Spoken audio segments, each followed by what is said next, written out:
Hey everyone, Matt's Mox here, and want you to meet D&H number 3.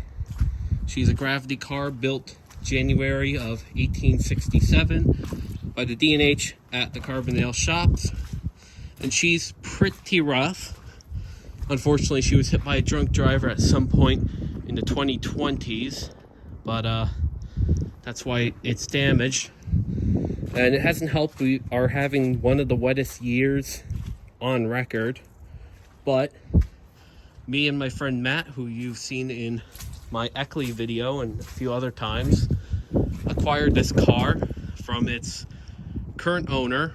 We're currently working on forming a non-profit, but everything is in place to actually work on the car. That's why we're here today. We're removing material from inside. Unfortunately, it is getting worse due to the weather.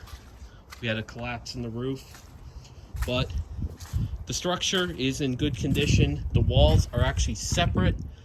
However, having one sign falling down has not helped, caused considerable amount of stress to the car. We tried to do what we can, but we don't have the equipment. Today, we were trying to tarp the side that wasn't falling over, but we definitely have a lot more work ahead of us. But that's pretty much all I could say. This will definitely be a bigger challenge than other challenges, but it is feasible. It was taken a look at by a few guys, and yes, it is feasible.